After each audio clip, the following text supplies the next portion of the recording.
जय हिंद दोस्तों। आज जो है से हम लोग क्या करेंगे, बायोलॉजी का 5 चैप्टर जो कि जेनेटिक्स है। दोस्तों इस चैप्टर में बहुतों बार जो है से इस चैप्टर से बहुत सारे टॉपिक पूछा जाता है। तो आज से जो है से हम लोग क्या करेंगे, एक पार्ट बाय पार्ट यह पूरा चैप्टर को खत्म करेंगे। दोस्तों देखिएगा दोस्तों, ये बायोलॉजी का जो है से 5 चैप्टर है, जो कि आप चैप्टर का नाम है 5 और इस चैप्टर का नाम है जेनेटिक्स। इस पूरे चैप्टर का नाम देखिएगा दोस्तों, इस पूरे चैप्टर का नाम है आनुवांशिकी या वंशागतिकी और विविधता के सिद्धांत। इसको इंग्लिश में क्या कहेंगे दोस्तों, principle of inheritance and variation. आइए दोस्तों इस चैप्टर का मतलब समझते हैं, और मतलब समझने के बाद जो है चैप्टर बहुत आसान लगेगा। दोस्तों आपका एक प्रश्न इसमें जरूर होगा दोस्तों कि ये आनुवांशिकी क्या है, ये आनुवांशिकी, ये जेनेटिक शब्द क्या है, प्रश्न होगा दोस्तों। तो आइए एकदम बढ़िया बेसिक से समझिए आनुवांशिकी का मतलब क्या होता है। दोस्तों अगर परिभाषा दूसरा बात है, पहले समझिए, बेसिक समझिए क्या है। तो आनुवांशिकी का मतलब क्या होता है, दी branch of biology in which study of heredity and variation, है ना।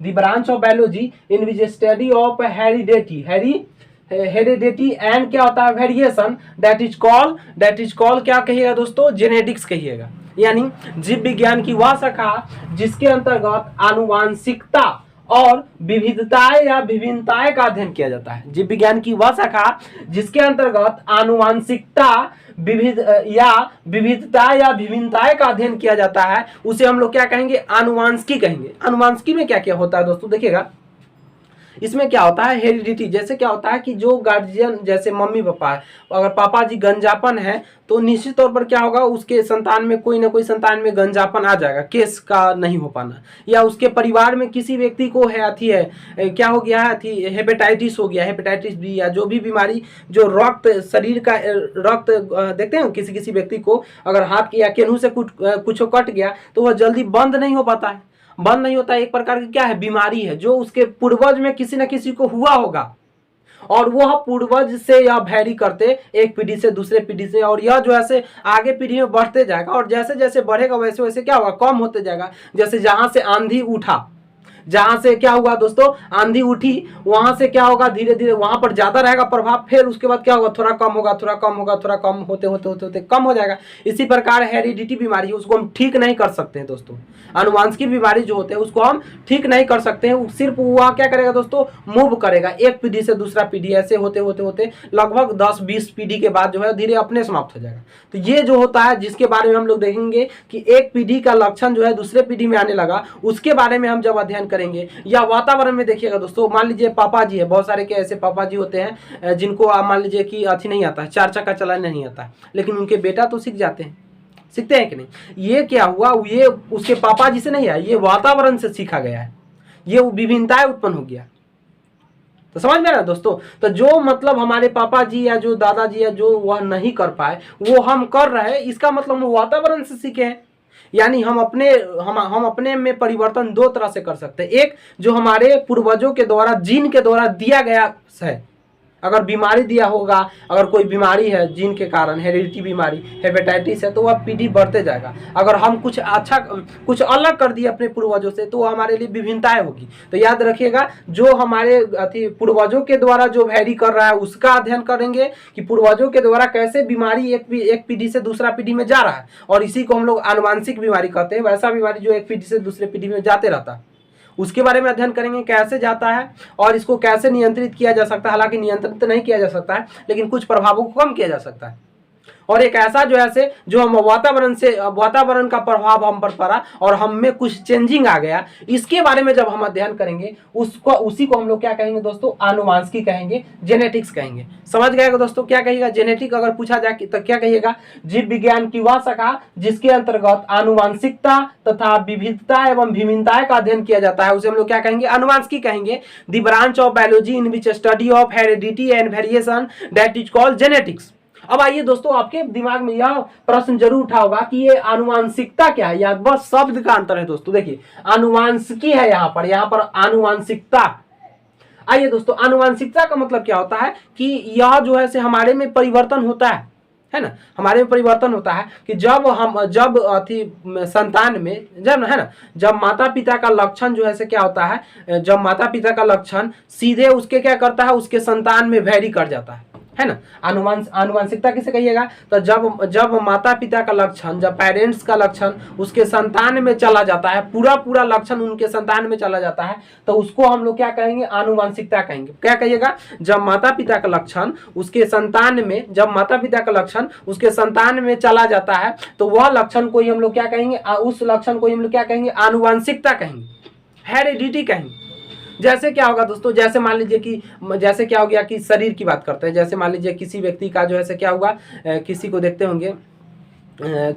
होंगे दोस्तों कि आप नहीं देखे अथी वाला क्या बोलते हैं, लंबाई भी हो जाएगा। चाहे मान लीजिए कि जो लक्षण था क्या, अथी लक्षण, बहुत सारे लक्षण हो सकता है दोस्तों। जैसे कि मान लीजिए कि जिनका जो है से क्या हो रहा है, अथी हेपेटाइटिस हो गया है, कोई बीमारी हो गया, वह लक्षण उसके संतान में भी चला जाएगा। गंजापन, उसके पापा जी का जो है केस झड़ जाना, तो वह लक्षण जो है धीरे धीरे आनुवांशिक है, हालांकि वातावरण भी प्रभावित करता है विटामिन की कमी के कारण, तो वह क्या होगा, उसके संतान में भी चला जाएगा, है ना। यानी जीन के कारण हो रहा है दोस्तों। आंख का रंग, है ना, जीन के कारण हो रहा है ना। देखते हैं ऐश्वर्या राय के आंख देखते हैं कितना दम रहता है, ब्लू और क्या क्या रहता है, तो उसके क्या होगा, उसका बेटी को भी वैसा ही हो रहा है, यानी वह क्या आनुवांशिक रोग है। तो उसका जब हम अध्ययन करेंगे तो वह क्या कहलाएगा, आनुवांशिकता। समझ गए दोस्तों, समझ गया क्या हो गया, आनुवांशिकता का मतलब क्या हो गया कि जब माता पिता का लक्षण डायरेक्ट उसके संतान में चला जाता है, जब माता पिता का लक्षण संतान में चला जाता है, तो इस क्रिया को ही हम लोग क्या कहेंगे, आनुवांशिकता। जैसे आंख का रंग, कोई बीमारी का चला जाना, कोई लक्षण चला जाना। लक्षण कहने का मतलब मान लीजिए किसी का जो है क्या है, XY या कोई प्रॉब्लम है, तो जेंडर एक्स जेंडर आ गया, दोनों कोरिलेट जेंडर आ गया, लड़की का और लड़का दोनों का बिहेव कर रहा है, तो जरूर उसके कोई ना कोई बेटा उसी तरह बिहेव करेगा। समझ में आ रहा ना, बेटा या बेटी जो भी हो, तो उसके द्वारा क्या है, आनुवांशिकता। अब क्या हो, विभिन्नताएं और विभिन्नताएं क्या है दोस्तों। अब आनुवांशिकता का मतलब तो समझ गया आनुवांशिकता क्या है, लेकिन विविधता या विभिन्नताएं क्या है, तो इसका मतलब देखिएगा, कुछ ऐसे भी लक्षण होते हैं जो उसके माता या पिता में से किसी का हुआ नहीं होता। जैसे एक बच्चा के देखिए, वैसा बच्चा जिनका जो है मान लीजिए कि क्या हो गया, वैसा बच्चा जैसे देख लीजिएगा कि मम्मी का हाइट मान लीजिए 5 फीट है, पापा जी का हाइट 5.5 फीट है, और बच्चा का जो हाइट आ गया वो आ गया 6 फीट। समझ में रहा है, यानी मम्मी का ना तो मम्मी का हाइट आया उस बच्चा में, और ना उसके पापा जी के हाइट आया, वह क्या हुआ, कुछ अलग आ गया। अलग आया कि नहीं इसमें, तो ये अलग आना ही विविधता या विभिन्नताएं कहलाता है। यानी जब नए संतान में उसके माता पिता से कुछ अलग लक्षण आ जाए, उसके माता पिता से कुछ अलग लक्षण आ जाए, तो उसी को हम लोग क्या कहेंगे, विविधता या विभिन्नताएं कहेंगे। समझे ना। जैसे मान लीजिए मम्मी पापा जो है क्या किए, कभी फुटबॉल खेलते नहीं थे, कभी क्रिकेट खेलते नहीं थे, लेकिन उसका संतान क्या हुआ, खेलने लगा, तो ये क्या हो गया, उसके मम्मी पापा से कुछ अलग लक्षण आ गया। समझ में आया, तो ये लक्षण आना, ये विविधता या विभिन्नता कहलाता है। दोस्तों समझ गए होंगे, आनुवंशिकता का मतलब क्या हो गया कि जीव विज्ञान की वह शाखा जिसके अंतर्गत आनुवंशिकता तथा विभिन्नता, आनुवंशिकता या विभिन्नता का अध्ययन किया जाता है, तो उसी को हम लोग क्या कहेंगे, आनुवंशिकी कहेंगे। और आनुवंशिकता पूछा जाएगा तो क्या होगा कि जो चीज उसके मम्मी पापा में लक्षण है सेम टू सेम उसके संतान में चला जाएगा, तो उसी को हम लोग कहेंगे आनुवंशिकता। जो चीज उनके मम्मी पापा में लक्षण है उसको छोड़ा के, वो तो रहेगा ही, उसके अलावा कोई दूसरा और विभिन्नताएं आ गया, वह विभिन्नताएं जो कहलाएगा, उसी को दूसरा कोई लक्षण आ गया, वही जो कहलाएगा विभिन्नता या विभिन्नताएं कहलाता है। जैसे गाड़ी का चलाना, क्या हो गया आपका जो है विभिन्नताएं में आपका पढ़ना भी हो गया कि गार्जियन अशिक्षित है लेकिन उसके बेटा क्या हो गया, अच्छा खासा पढ़ रहा है, तो वो क्या उसके गार्जियन से कुछ अलग आ गया लक्षण, तो वह क्या हो गया, उसकी विभिन्नताएं कहलाता है। और यह वातावरण पर ज्यादा प्रभाव होता है। दोस्तों एक वैज्ञानिक था, मनोवैज्ञानिक था, जिन्होंने क्या किए थे, एक बच्चे को वह बच्चा जन्म लेने के बाद जो है क्या हुआ, उनको जो है जानवर के श्रेणी में रखना शुरू कर दिए। ठीक है, अब जानवर के श्रेणी में रखना शुरू कर दिया गया, तो यह जो है क्या हुआ, कुछ दिनों के बाद देखा गया कि वह बच्चा जो है वह जानवर की तरह बिहेव करने लगा, और जानवर की तरह जो है मतलब बोल नहीं पा रहा था। तो वह क्या हुआ, जिस बच्चा था, जिस माता पिता का था, ऐसा थोड़े था कि उसके मम्मी पापा जो था वह जो है क्या हो गया कि वह जो है बात जो है जो लक्षण था वही लक्षण उसके अथी में आ जाएगा। जैसे मान लीजिए कोई व्यक्ति है, उसके संतान हुआ, और वह संतान को क्या हुआ कि वह व्यक्ति है, वह हिंदी भाषा जान रहा है, इंग्लिश, जो भी उसके आसपास का माहौल है हर चीज जान रहा है, लेकिन उसको जो है जन्म होने के बाद कोई जंगली में रख दिया गया जहां पर जानवर लोग रहते हैं, और वह जो है क्या किया, वहां पर रह रहा है। तो वह लक्षण जो है उसके मम्मी पापा का ना आकर वहां के जानवरों का लक्षण आ जाएगा, वहां के वातावरण का लक्षण आ जाएगा। तो यही जो आपका जो है जो लक्षण उसके मम्मी पापा में नहीं था उससे अलग कुछ नया लक्षण आ गया जो संतान में, वही लक्षण जो है क्या कहलाएगा दोस्तों, विभिन्नता या विभिन्नता है। और इस पूरे चैप्टर में यही हमें पढ़ना है, जो गार्जियन के द्वारा लक्षण गया और जो हम वातावरण में जो सीखे वो सारे को लक्षणों का जब हम अध्ययन करेंगे वही हमारा कहलाएगा आनुवांशिक की कहलाएगा। अब देखिएगा दोस्तों, इस बार से विभिन्नताएं दो तरह का होता है, एक अस्थायी विभिन्नता होता है और एक अस्थायी विभिन्नता होता है। अस्थायी विभिन्नता को हम लोग कहेंगे कि परमानेंट वेरिएशन, और अस्थायी विभिन्नता को हम कहेंगे क्या हो गया कि टेम्पोररी है, अस्थायी है। तो यह देखिएगा, अस्थायी विभिन्नता कहेंगे तो वैसा विभिन्नता है जो क्या होता है, जीन के कारण होता है।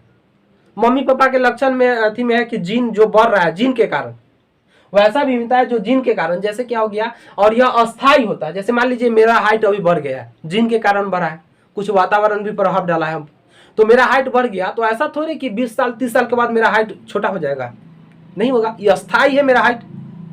नहीं समझ में आ रहा दोस्तों? जैसे मान लीजिए मेरा हाथ यह बढ़ गया है, तो ऐसा थोड़े है कि 2 साल 20 साल 80 साल या 50 साल के बाद यह हाथ जो है छोट हो जाएगा, नहीं होगा, यह अस्थायी मेरा परिवर्तन हो गया, यह फिर कभी बदलाव नहीं हो सकता है। तो इसी को हम लोग कहेंगे अस्थायी विभिन्नता, यानी वैसा विभिन्नता जो जीन के कारण होगा, जो जीन के कारण होगा वह कभी कमेगा नहीं, भले मेरा शरीर जो है से मोटा जाएगा फिर कम सकता है, ये मेरा अस्थायी परिवर्तन नहीं है।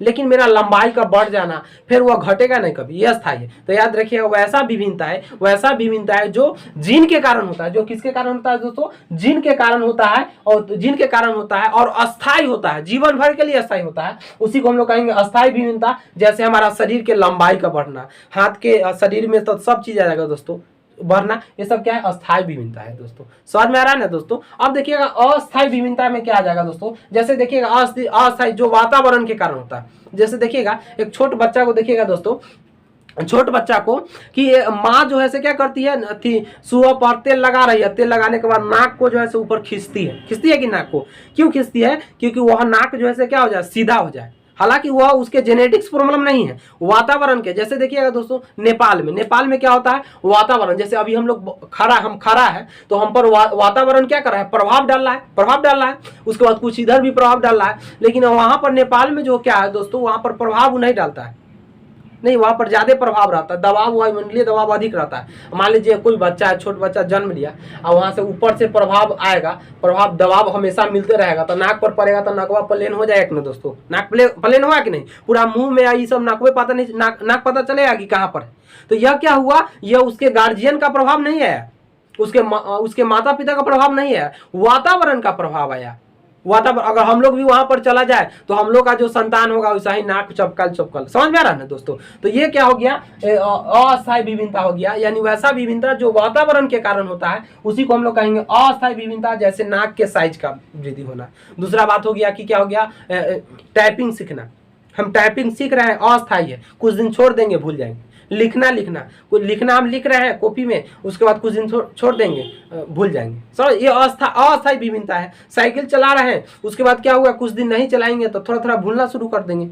समझ में रहा, तैरना आ गया, वो अस्थायी विभिन्नता, हम कभी भी तैरते रहेंगे। तो ये समझ गए दोस्तों, उम्मीद करते हैं ये बात को आप लोग क्या समझ गए होंगे। लेकिन याद देखिए, याद करना भारी थोड़े है दोस्तों। क्या ये देखिए, इस चैप्टर में क्या पढ़े, आनुवांशिकी पढ़े। तो आनुवांशिक का मतलब क्या होता है, तो जीव विज्ञान की वह शाखा जिसके अंतर्गत आनुवांशिकता और विभिन्नताएं या विभिन्नताएं का अध्ययन करते हैं, उसे हम लोग आनुवांशिकी कहते हैं। और आनुवांशिकी में आनुवांशिकता का मतलब क्या है, तो कहे कि जब माता पिता का लक्षण जब माता पिता का लक्षण उसके संतान में चला जाता है तो इसको हम लोग कहते हैं आनुवांशिकता। जैसे क्या हो गया, बाल का झड़ना, कोई बीमारी का चला जाना, गंजापन हो जाना, ये आनुवांशिकता का उदाहरण है। विभिन्नताएं क्या होता है, तो वैसा लक्षण जो नए संतान में उसके माता पिता से कुछ अलग लक्षण आ जाए, है ना। विभिन्नता की जब माता पिता के जब नए संतान में माता पिता से कुछ अलग लक्षण आ जाए, कुछ भिन्न लक्षण आ जाए, तो उसी को हम लोग विविधता या विभिन्नताएं कहते हैं। और ये दो प्रकार को होते हैं, अस्थायी विभिन्नता और एक होता है अस्थायी विभिन्नता।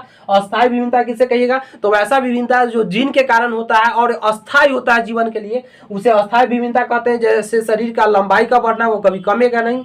अस्थायी विभिन्नता किसे कहेंगे, तो वैसा विभिन्नता जो वातावरण के कारण होता होता है जैसा वातावरण में जाएंगे वैसा बनेंगे। अगर हम लोग वेस्ट इंडीज में चला जाएगा तो और अति हो सकते हैं, अगर हम अमेरिका में चला जाए तो और उज्जर हो सकते हैं, चाहे लाल हो जाएंगे, चाहे छिलल मुर्गा हो जाएंगे। ना देखते हैं अमेरिका सबके, अमेरिका में के व्यक्ति सब लाल लाल रहता है, एक चमेटा लगाइएगा पूरा लाल हो जाएगा, छिला जैसे मुर्गा को छील दीजिएगा तो अब देखिएगा तो लाल लाल ना दिखाई देता है, वैसा ही वो सलग। तो हम लोग भी वहां पर चल जाएंगे तो छिलल मुर्गा लेकर लगेंगे, हम लोग नहीं लगेंगे लेकिन हम लोग का संतान तो जरूर लगेगा। समझ में आ रहा है दोस्तों। तो यह क्या हो गया, अस्थायी विभिन्नता है कि वातावरण के कारण जो है क्या होता है, प्रभाव होता है। अब आइए दोस्तों अगला टॉपिक में हम लोग समझते हैं आनुवंशिकी से संबंधित कुछ वैज्ञानिक, जो कि बहुत बार पूछा जाता है दोस्तों। टॉपिक का नाम क्या है, साइंटिस्ट रिलेटेड टू जेनेटिक्स, यानी आनुवंशिकी से जुड़ा हुआ वैज्ञानिक, आनुवंशिकी से जुड़ा हुआ कुछ वैज्ञानिक। देखिए दोस्तों इन्होंने क्या किए थे, देखिए पहला वैज्ञानिक जो है दोस्तों हुआ है जीजे मेंडल, मेंडल साहब है, ग्रेगर जॉन मेंडल इनका पूरा नाम है। क्या नाम है दोस्तों, ग्रेगर जॉन मेंडल। इनको आप 10वां में बहुत बार जो है इनके पर इन्होंने क्या किए थे, मटर के पौधा पर जो है क्या किए थे, प्रयोग किए थे।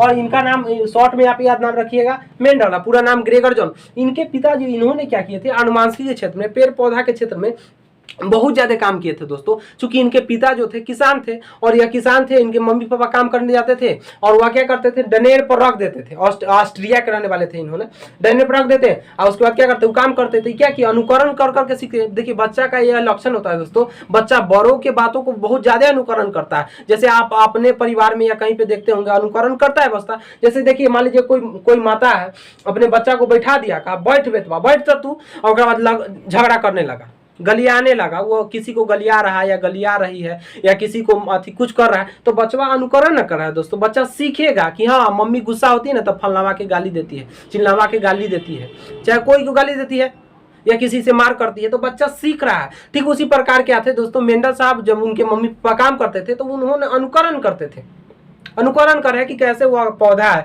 और इन्होंने पौधे के बारे में, जेनेटिक्स के बारे में बहुत ज्यादा काम किए थे दोस्तों। और दुख की बात यह है कि जब यह जिंदा थे तब तक इनको बातों को कोई नहीं मानता था, लेकिन जब इनकी मृत्यु हो गया, जब इनके निधन हो गया, तब इनको बातों को बाद में देखा गया तो कहा कि नहीं वो बात जो बोल रहे थे सही बोले थे। और बात क्या बोल रहे थे आगे हम लोग को पढ़ना है दोस्तों, तो याद रखिए इसी कारण इनके आनुवंशिकी का पिता अगर पूछा जाए किसे कहा जाएगा, फादर ऑफ जेनेटिक्स, तो किनको कहिएगा, मेंडल साहब को, ग्रेगर जॉन मेंडल को कहिएगा। ठीक है दोस्तों, याद रहेगा। आगे देखिए दोस्तों, वेटसन नामक वैज्ञानिक, इन्होंने क्या किए थे, इन्होंने ज्यादा काम नहीं किए थे, लेकिन इन्होंने आधुनिक रूप में जो अभी दिए थे, आनुवंशिकी शब्द किसने दिया था, तो इसके लिए याद रखिएगा किसने दिए थे, वेटसन नामक वैज्ञानिक ने दिए थे।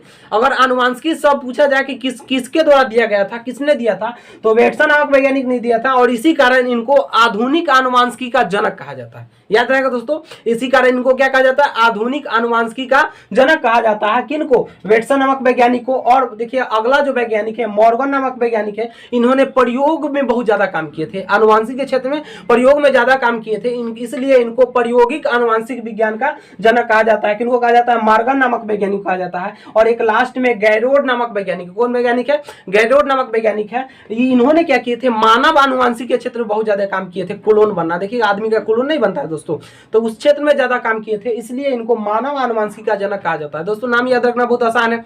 पूछा जाए कि आनुवंशिकी का जनक किसे कहा जाता है, फादर ऑफ जेनेटिक्स किसे कहा जाता है, तो जे मेंडल, ग्रेगर जॉन मेंडल को शॉर्ट नाम याद रखिए, मेंडल साहब को कहा जाता है। उसके बाद दूसरा क्वेश्चन पूछा जाए दोस्तों कि आनुवंशिकी शब्द किसने दिया था, तो क्या कहिएगा, वेटसन नामक वैज्ञानिक ने दिया था। आधुनिक आनुवंशिकी का जनक किसे कहा जाता है, तो वेटसन नामक वैज्ञानिक को कहा जाता है। और अगला पूछा जाए कि प्रायोगिक आनुवंशिकी का पिता किसे कहा जाता है, तो मॉर्गन नामक वैज्ञानिक को कहा जाता है। और मानव आनुवंशिकी का विज्ञान किसे कहा जाता है, तो किसको कहिएगा दोस्तों, उसको कहिएगा किसको,